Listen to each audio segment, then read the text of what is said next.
खुलुमबाय बेयो बड'लेण्ड इंखं टेलिभिजन दिनै 10 जानुवारि 2023 बुधबार खालि सानसेनि बरादखौ नोंथांमोननि खाथियाव लाबोदों आं सदानन्द दैमारिया।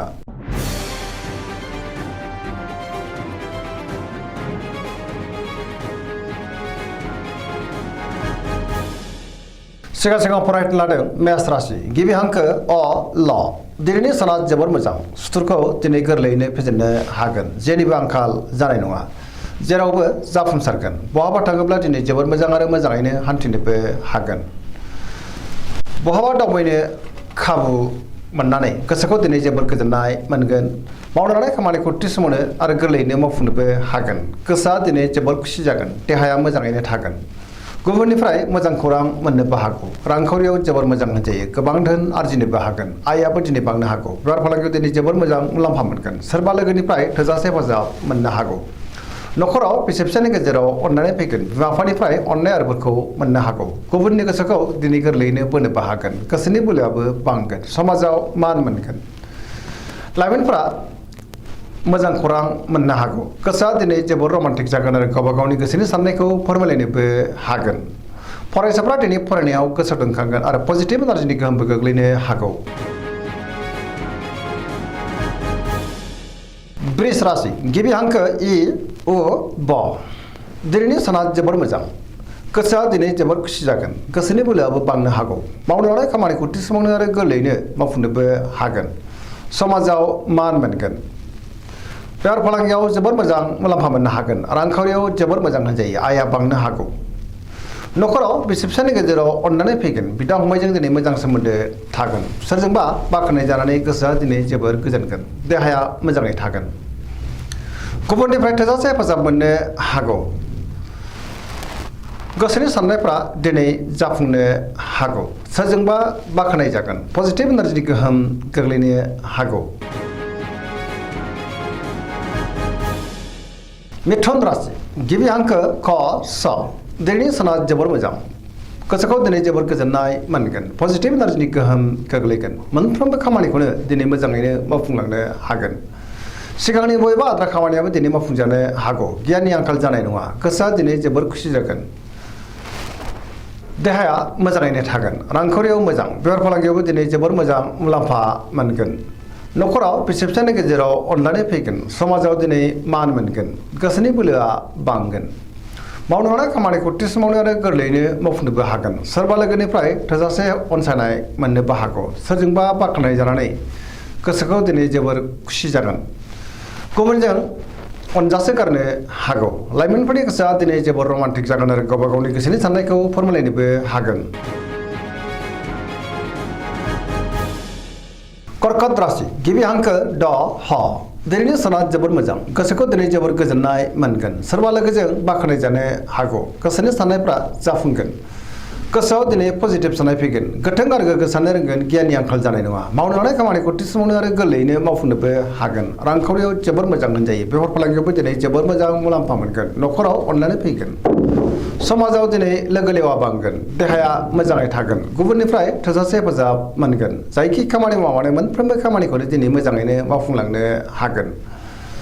फरायसाफ्रा दिनै फरायनायाव गोसो दुंखांगोन आरो मोजां फिथाइ मोननोबो हागोन पजिटिभ एनार्जिनि गोहोम गोग्लैगोन गुबुनजों मोजां सोमोन्दो लाखिनोबो रोंगोन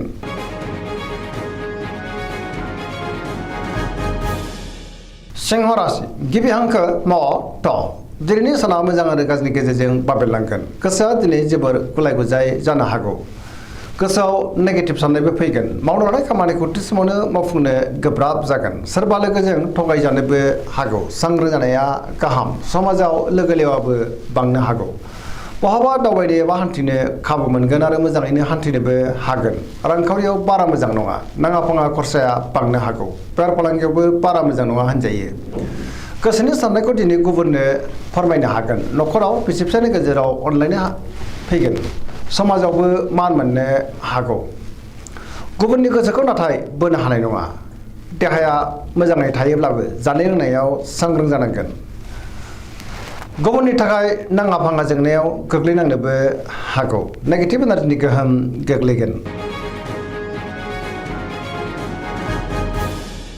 कन्या राशि गिबि हांखो प ट दिनैनि साना मोजां आरो गाज्रिनि गेजेरजों बाबेरलांगोन गोसोआव गोनो गोथो साननाय फैनो हागौ गोथों आरो गोग्गो साननो रोंनाय नङा गियाननिबो आंखाल जानो हागौ रांखावरियाव मोजां अब्लाबो नाथाय खरसायाबो बांगोन बेफार फालांगियाव मोजां होनजायो देहाया मोजाङै थागोन गोबां मुंदांखा सुबुंजों दिनै लोगो मोनज्लायनोबो हागौ न'खराव बिसि फिसायनि गेजेराव अनलायनाय फैगोन गोबां खामानियाव दिनै मुखुबबो थागोन सोरजोंबा रायखोमा जानो हागौ गोसोआ दिनै जोबोर गुलाय गुजाय जानोबो हागौ पजिटिभ एनार्जिनि गोहोम गोग्लैगोन अब्लाबो नाथाय सांग्रां जानांगोन लाइमोनफ्रा जोबोर रमान्टिकबो जागोन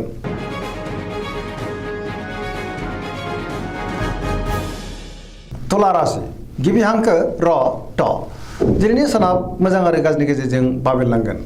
गोबां रोखोमनि जेंनाजों मोगा मोगि जानांनोबो हागौ गियाननिबो आंखाल जानो हागौ गोसोनि बोलोआ लोरबां जागोन गोसोनि साननायफ्रा दिनै देबर नांनोबो हागौ मावनो लानाय खामानिखौ मावफुंनो गोब्राब जागोन देहाया मोजाङै थागोन रांखावरियाव मोजां अब्लाबो नाथाय खरसायाबो बांनो हागौ न'खराव बिसि फिसायनि गेजेराव एना एनिबो फैनो हागौ सांग्रां जानाया गाहाम समाजाव मान मोनगोन गुबुननि गोसोखौ बोनो गोब्राब जानो हागौ लोगोफोरनि हेफाजाबखौ नाथाय मोननो हागोन गोदान खामानियाव आखाइ होजेननो हानाय नङा सेंग्रा सिख्लाफोरनि गोसोआ दिनै जोबोर आला खाला जागोन आरो नेगेटिभ एनार्जिनि गोहोमबो गोग्लैनो हागौ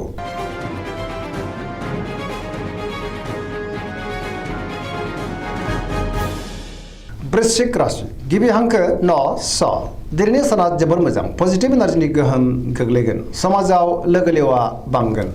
सोरबा गोजाम लोगोजों बहाबा लोगो मोनज्लायनानै गोसोआ दिनै जोबोर खुसि जागोन गोसोआव पजिटिभ साननायबो फैगोन गोथों आरो गोग्गो साननो रोंगोन गियाननि आंखाल जानाय नङा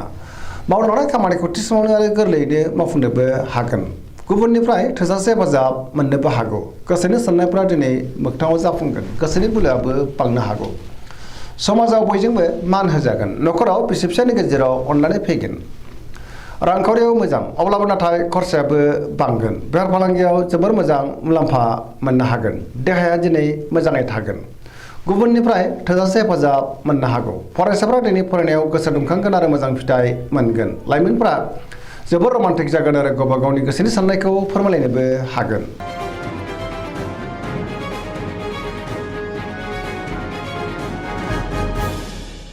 धनु राशि गिबि हांखो ढ फ भ दिनैनि साना मोजां आरो गाज्रिनि गेजेरजों बाबेरलांनो हागौ गोसोआव दिनै गोनो गोथो साननाय फैगोन गोथों आरो गोग्गो साननो रोंनाय नङा मावनो लानाय खामानिखौ मावफुंनो गोब्राब जागोन माबा नङा माबा मोनसे गोरोन्थि जानोबो हागौ गोसोनि साननायफ्रा दिनै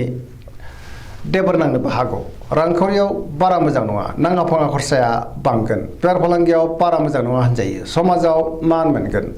बहाबा थाङोब्ला दिनै जोबोर मोजां आरो मोजाङैनो हान्थिनोबो हागोन देहाया दिनै बारा मोजां थानाय नङा जानाय लोंनायाव सांग्रां जानांगोन गोबां रोखोमनि देहायारि जेंनाजों मोगा मोगि जानांनोबो हागौ न'खराव बिसि फिसायनि गेजेराव अननानै फैगोन बिमा बिफानि अननाय आरोफोरखौ मोननोबो हागौ सोरबा लोगोनिफ्राय गाज्रि खौरां फैनोबो हागौ नेगेटिभ एनार्जिनि गोहोम गोग्लैगोन लाइमोनफ्रा जोबोर आला खाला जागोन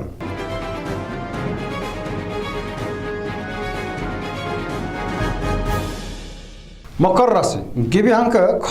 ज दिनैनि साना जोबोर मोजां गोसोनि साननाया जाफुंगोन मावनो लानाय खामानिखौ थि समावनो आरो गोरलैयैनो मावफुंनोबो हागोन रांखावरियाव दिनै जोबोर मोजां होनजायो गोबां धोन आरजिनोबो हागोन अब्लाबो नाथाय खरसायाबो बांनो हागौ बेफार फालांगियाव जोबोर मोजां मुलाम्फा मोनगोन गोबां मुंदांखा सुबुंजों दिनै लोगो मोनज्लायनोबो हागौ गुबुनजों मोजां सोमोन्दो लाखिनो रोंगोन मोनफ्रोमबो खामानिखौनो दिनै मोजाङैनो मावफुंलांनो हागोन गोदान खामानियाव आखाइ होजेननोबो हागोन आरो सिगांनि बबेबा आद्रा खामानियाबो दिनै मावफुंजानो हागौ न'खराव बिदा फंबायनि गेजेराव मोजां सोमोन्दो थागोन आरो बिसोरनिफ्राय थोजासे हेफाजाबखौ मोननो हागौ सेंग्रा सिख्लाफ्रा गावबा गावनि गोसोनि साननायखौ फोरमायलायनो हागोन आरो गोसोआ दिनै जोबोर रमान्टिकबो जागोन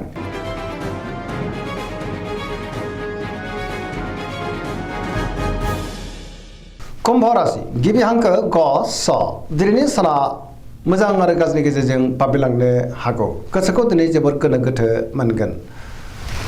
मावनो लानाय खामानिखौ थि समावनो मावफुंनो गोब्राब जागोन माबा नङा माबा मोनसे गोरोन्थि जालांनो हागौ सोरबा लोगोनिफ्राय गाज्रि खौरांबो फैनो हागौ समाजाव नाथाय मान मोनगोन गोबां मुंदांखा सुबुंजों दिनै लोगो मोनज्लायनोबो हागौ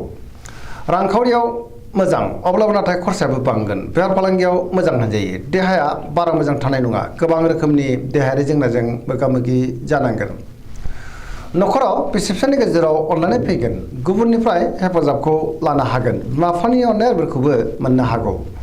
बहाबा हान्थियोब्ला दिनै जोबोर मोजां आरो मोजाङैनो हान्थिनोबो हागोन अब्लाबो नाथाय नेगेटिभ एनार्जिनि गोहोमबो गोग्लैनो हागौ सांग्रां जानाया गाहाम